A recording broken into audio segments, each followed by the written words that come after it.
I can't believe it was August since I last did a video of my garden. How the time's flown by. So this is my wonderful Christmas display that I just absolutely adore. My Christmas lilies have been superb. They've been towering above me and just look amazing with this Mandeville next door to it. So we'll just wander up the side here. Until yesterday I had the chooks all down the side here, but they were creating a dust storm along the side of the house which was going into the house, and I'd had enough of all the dust, so they've been now moved into another position around the side of the other side of the house, which I'll show you shortly. So down here is my few native trees and introduced trees, and my bananas, my hops, which are doing really, really well, and a loquat tree, my raspberries, some Jerusalem artichokes. And coming around here, I've got my plum tree where I've actually got one plum on it.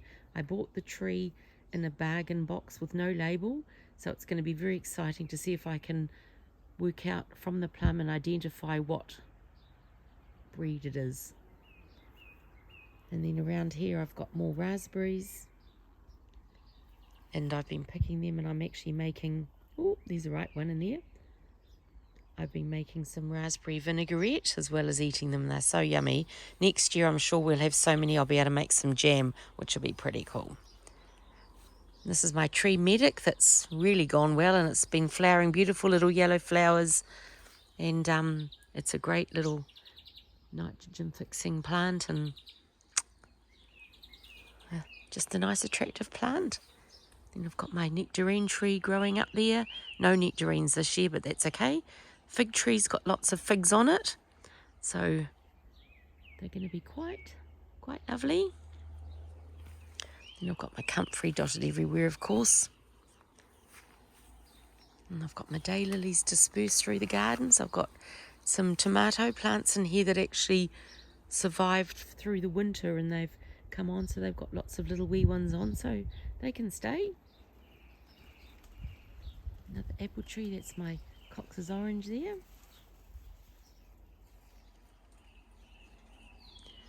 And we'll walk up the first little pathway. My lemon verbena is all coming into flower. Beautiful, beautiful lemon verbena. I love it. My Maori potatoes have just shot up and are doing extremely well. I've got my water stations dotted all around where I collect rainwater, fill up all the milk bottles that my family and I have saved all year, and that's how I water my garden, with pure rainwater, not chlorinated water. My magenta spreens springing up all over the garden now as volunteer plants, so it's just self-seeded from last year. So I just absolutely love it. So that's just pops up everywhere. And that stevia's, my stevia's all coming up again, so I'll be able to dry more of that to get some natural sweetener. And then the last of my broad beans I'm leaving to form seeds, and that's what I'll grow my broad beans from next year. But we've had some wonderful broad beans. I've got shallots dotted around the garden. I've actually dug quite a few up, and so I've got them drying. I'll show you. It's around this corner. A peach tree that's not ripe yet, but there's, when you go under here, there's a lot of yummy peaches, so I'm looking forward to them. They're not nearly as big as last year, so we'll just wait and see what they do. I've got dwarf beans, tomatoes, kumara trailing all around, my Anise hyssop, which has been wonderful bee fodder. And yesterday there was a very big strawberry somewhere there. Has it been eaten? Oh, I should have picked it. Never mind. So here's my shallots that I've dug up a few days ago, so they're just drying out for a week or so, and then be able to bring them in to start to store them, and I'll dig up the rest soon too. This was a bit of a rough area here, so I've been just laying it with lots of mulch and chop and drop for quite a while, and I've actually planted potatoes, so Hopefully we'll get a few under there, but it was just a bit of area where I'm trying to build up its soil. And here we've just got some more annuals. We've got eggplant, pepper, broccoli, silver beet. And around we go.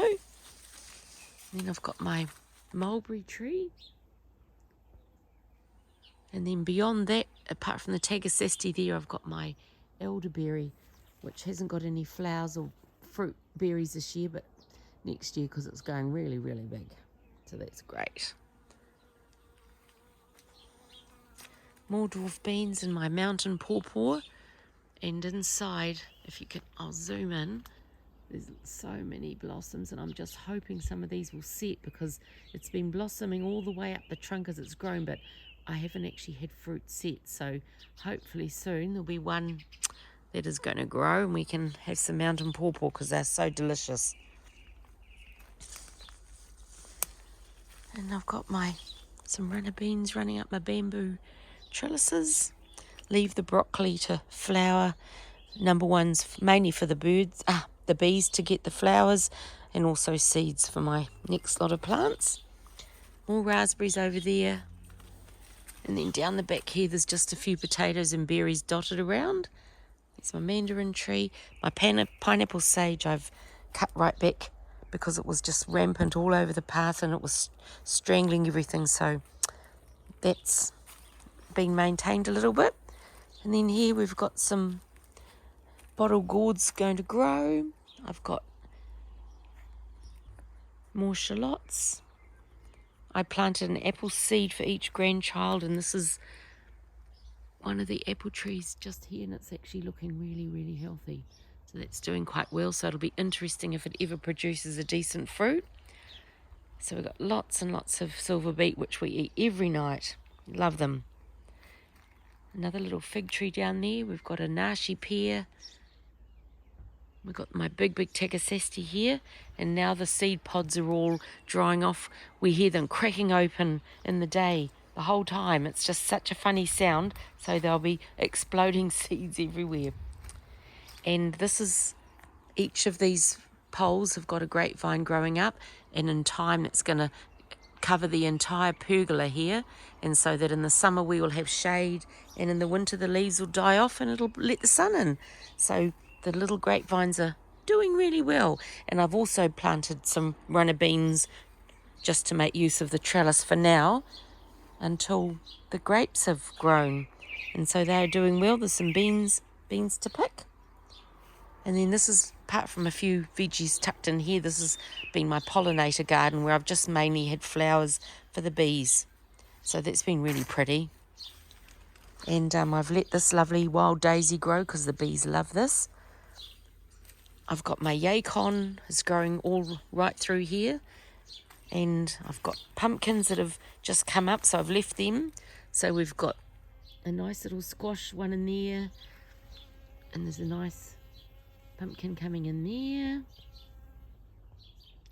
So they'll be yummy. And I've got lots of pumpkins actually because I love them.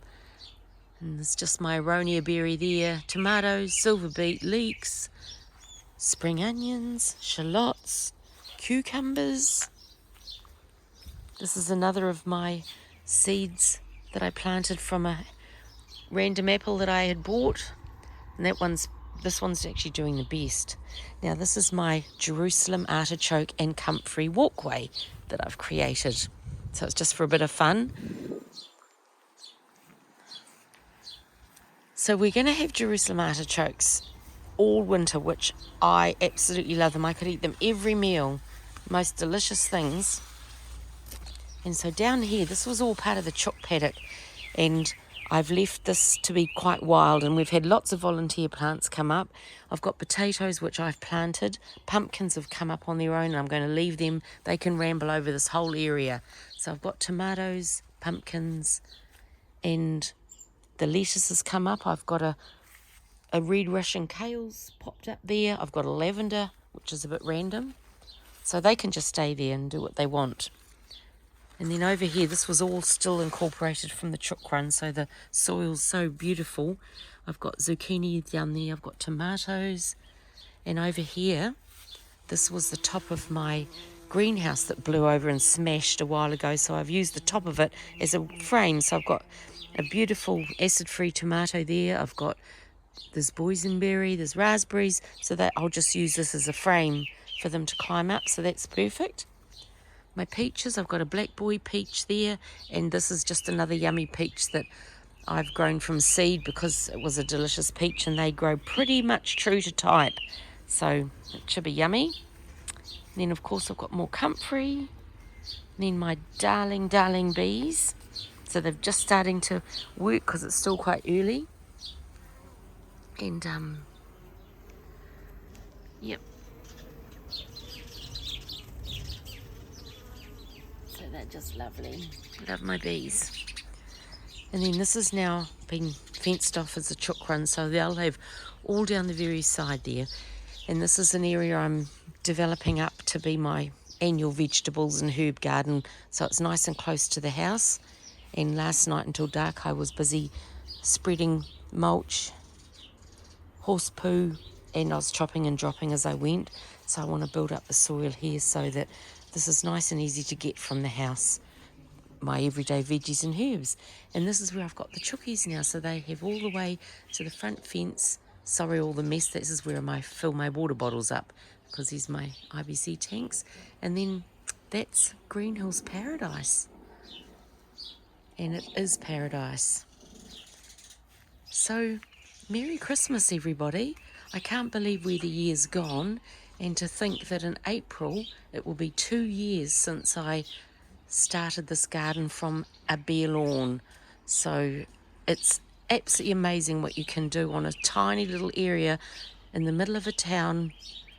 So if you're ever wanting to do something like this, just make a start and do it, because it's absolutely possible to be nearly self-sufficient food-wise out of a little tiny area. So have a great Christmas and a safe new year, and we'll all wait now to see what 2022 will bring us. Bye.